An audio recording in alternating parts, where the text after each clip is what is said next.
الدول المجاورة يعني استغلت هذا الفراغ، لأن ليست ملاعبهم التي أبهرت يعني الكاف، ولا نقدر نقول لك كانوا يعني استغلوا ظرف ما للجزائر ما كانتش تقريبا، نقدر نقول لك ما ليتي با انتريسي، ولذلك اليوم كاين تشويش كبير على الجزائر. صحيح. يعني من طرف المخزن المغربي. أنا سعيد جدا جدا بهذه العودة إلى المغرب، هذا البلد الكروي الكبير. نحن هنا اليوم من أجل قرعة كأس العالم للأندية التي أرى أنها ستنظم في أحسن الظروف بالمغرب، هذا البلد الكروي الكبير. ثم بعد تجديد الثناء والإبهار، موتسيبي اليوم زاد تحدث عن الجزائر بشكل كبير، ما يعطينا ربما حديث آخر حول أنه كأس أفريقيا قد حسمت 2025. نقول ربما لأنه اليوم موتسيبي رئيس الكاف في تصريحات له بعد قرعة كأس أفريقيا لأقل من 17 عام كان عنده واحد تصريح في البداية يقول على الجزائريين يفتخروا ببلادهم بعدما رأوا خلال بطولة الشان الحالية شغف الجزائريين بكرة القدم. زين، هذا تصريح جديد لرئيس الاتحاد الافريقي لكرة القدم يتحدث على بعد قرعة كأس افريقيا اللاعبين اقل من 17 عام. على الجزائريين يفخروا برئيسهم، بشعبهم، بملاعبهم، بفنادقهم، بكل شيء. هل له مقصد آخر هذا التصريح؟ نعم، أنا نظن بعد ما شفنا واش يعني الجزائر واش قدرت تنظم في ظرف وجيز، تكلمنا عليها يعني ألعاب البحر الأبيض المتوسط، وثم كي نولوا إلى كرة القدم الشان اليوم أيضا كأس إفريقيا لأقل من 17 سنة التي ستنظم في الجزائر، كما نقولوا احنا بالفرنسية جامي 203، يعني لما لا نزيدوا كان 2025. نظن أن الكاف اليوم لا بري كونسيونس، لأن يعني الأعضاء اللجنة التنفيذية والأمين العام ورئيس الكاف قعدوا في الجزائر مدة كبيرة وشافوا الإمكانيات، لأن الإمكانيات ليست إلا حبر على ورق ولا كلام يقال. اليوم شافوا أن هذه الإمكانيات، تخيل حكيم أن رئيس الكاف تقريبا شاف مباريات في ملعبين في مدينتين مختلفتين في ظرف ساعة، يعني يمشي من برقي إلى وهران ثم يعود إلى الجزائر، يعني يشوف كل الإمكانيات التي وفرت، وزيد على ذلك يعني أكثر من المنشآت، حتى البنية التحتية شفنا اليوم أيضا حتى من الجانب التنظيمي. ولو احنا في الألعاب البحر الأبيض المتوسط كانت تجربة جديدة، وين شفنا كان نوع من يعني الضغط، يعني باش الناس كانوا، ولكن اليوم الدخول إلى الملعب ولا بطريقة تدريجية، الناس خلاص ولا توالفت كيف تدخل إلى الملعب، اقتناء التذكرة الإلكترونية، يعني اللي يكون عنده التذكرة يمشي إلى الملعب بفضل أيضا الحافلات التي جندت والأماكن التي جندت يعني المناصرين باش يمشوا عبر هذه الحافلات ثم يلحقوا إلى الملعب ويدخلوا يعني التذكرة ببطاقة يعني التعريف الوطنية، وكل شيء كان على ما يرام، ما سمعناش هذاك الضغط ولا. ولذلك اليوم نظن هذا واش خلى الكاف تشوف هذه الأشياء، تشوف الفنادق، تشوف كل الإمكانيات التي وفرت، وزيد على ذلك اليوم حتى يعني أقل من 17 سنة شوف القرعة كيف اليوم أيضا حكيم يعني نظمت بصفة ممتازة، حتى الناشئين ولينا نديروا لهم يعني قرعة يعني أكبر من التي بلاك الكاف كانت تتخيلها. وزيد على ذلك نظن احنا كنا نتكلموا على اللوبيات، حتى حكيم اليوم نتكلموا مثلا على الممولين يعني لي سبونسور ماجور تاع الكاف، اللي ايضا لما يشوفوا، لان هما ايضا يتبعوا من حيث يعني سو لو بلان كوميرسيال، لما يشوفوا هذا يعني كيما نقول لك عمليه التسويق مثلا، لا التسويق. وزيد على ذلك حكيم اليوم نعطيك مثلا سور لي بلاتفورم ولا في لي ريزو لي باج، لما يعني انت عباك هما يديروا لو سبونسور يشوفوا عدد يعني المشاهدين والمتتبعين، اليوم كل الجزائريين وكل يعني الافارقه يعني تهفتوا بصفه كبيره على هذه المواقع، على كل الناس ولا تتابع الاخبار بدقه. اتخيل انت لو هذه تكون كان عباك، الكان عندها صدى اخر، يعني ليس الشان من حيث الجماهير التي ستاتيك الى الجزائر، من حيث الأسماء الثقيلة التي ستأتي، من واضح. حيث مداخيل، من حيث يعني كل شيء. هذا سونيك نظن أنا ان ايفينمون صغير، وحنا رجعناه يعني حجم تظاهرة كبيرة جدا. تخيل أنت أن كان التي هي يعني تظاهرة كبيرة، الجزائر سترجعها يعني تظاهرة أكثر من كبيرة يعني. واضح. متأثر بما رآه رئيس اتحاد إفريقي.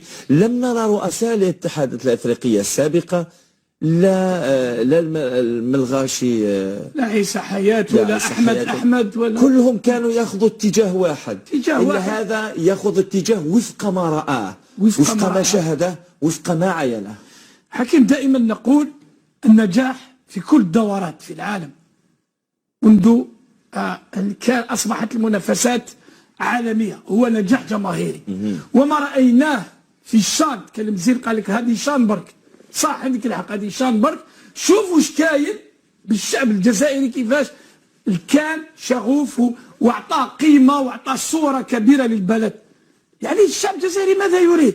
يريد أكثر اهتمام، يريد الكام، يريد اهتمام.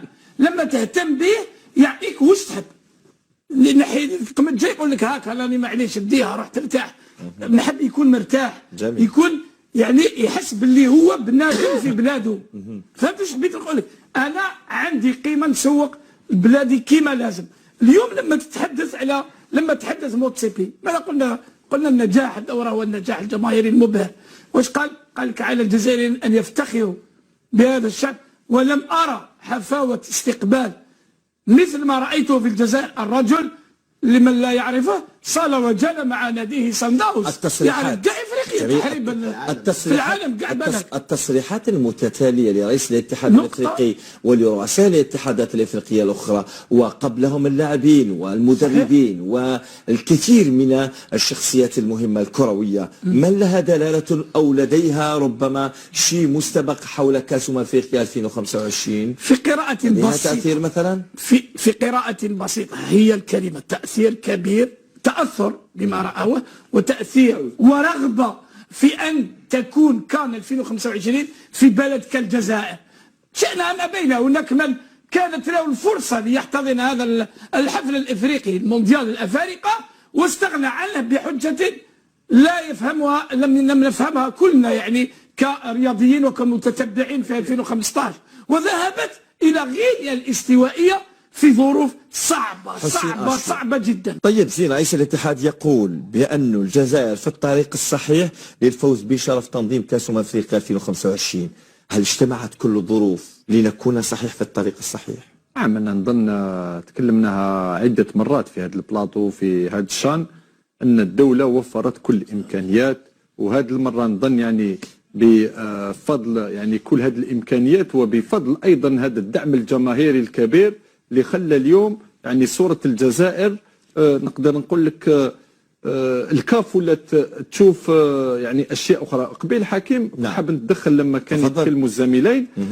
حكيم، في وقت مضى نقدر نقول لك كان فراغ، يعني كانوا بعض الدول المجاورة يعني استغلت هذا الفراغ، لأن ليست ملاعبهم التي أبهرت يعني الكاف، ولا نقدر نقول لك كانوا يعني استغلوا ظرف ما للجزائر ما كانتش تقريبا نقدر نقول لك ما ليتي با انتريسي، لأن هذا هو لو تيرم اكزاكت، يعني احنا ما كناش. ولكن اليوم شوف بفضل الإرادة السياسية الدولة اليوم فهمت حكيم أن الرياضة وبالأخص كرة القدم تقدر تسوق بها كثير من الأشياء. كيفاه اليوم شوف بفضل هذه المنشآت الجديدة وبفضل هذه التظاهرات التي الجزائر راهي تنظم بها يعني بطريقة محكمة. شوف ولينا نسوقوا السياحة، ولينا نسوقوا المنتوج الجزائري، ولينا نسوقوا أيضا يعني الثقافة الجزائرية. يعني بفضل كرة القدم اليوم يعني الكاف كأن الله ديكوفر في الجزائر أنها عندها كل يعني المكونات اللي تخليها البلد اللي يولي أنا يعني متيقن وجو سوي بيرسوادي أن الجزائر يعني تولي الوجهة المستقبلية لكل التظاهرات الإفريقية والعربية وان شاء الله العالميه. حبيت تقول لي لأن- فراغنا هو اللي اسمح نعم. المجال لبلدان اخرى، نعم. وبالتالي لذلك هناك انزعاج كبير على الجزائر، ولذلك اليوم تغطية ذاك الفراغ اللي كان. ما تقولش انزال، ولذلك اليوم كاين تشويش كبير على الجزائر. صحيح. يعني من طرف المخزن المغربي وهاد الاتباع الذين يريدون يعني افساد الشيء اللي ما يقدروش يفسدوه، لان احنا اليوم كل شيء مبني على اسس صحيحه، وهذا يعني اللي ما يخليش اليوم الجزائر تنهار، لان كل شيء مبني على يعني دي فونداسيون سوليد. اليوم واش رانا نديروا، واش رانا ننتهجوا، رانا ننتهجوه على يعني قاعده، ولذلك هذه القاعده من اليوم يعني ورانا ان شاء الله مع الوقت احنا ما نقدروا الا نتحسنوا، وعندنا الامكانيات الماديه، عندنا الرجال، عندنا يعني ايضا الجماهير التي اليوم يعني نقدر نقول لك ايضا واكبت الحدث بشكل يخلي الكل في يعني المنظمات، نقدر نقول لك الرياضيه ولا منظمات اخرين ما يقدروا الا يعني يتيحوا المجال الى الجزائر. لان شوف الافارقه حكيم لما يشوفوا وش يحدث في الجزائر، الجزائر ولات قطب، الجزائر ولات كأن اليوم الجزائر هي يعني سي بلد الافارقه، يعني سي لا مير تاع لي زافريكان، ولذلك الجزائر تقريبا عمرها ما تخلت على الافارقه، وهذا واش يخلي اليوم الجزائر تعزز واسترجعت المكانه السياديه التي دوما كانت عندها. احنا ما كناش مهتمين بكره القدم وب يعني الشكل اللي كنا يعني لازم يعني كيما نقولوا احنا on devait vraiment à un certain moment mettre les moyens. On avait d'autres préoccupations et يعني Bien sûr, كيما نقولوا احنا prioritaire. d'autres choses à faire passer avant. ولكن اليوم بفضل كرة القدم مؤمن Oui. شوف كيفاه يعني قدرنا في ظرف وجيز C'est vrai. نسترجعوا كل هذه الاشياء.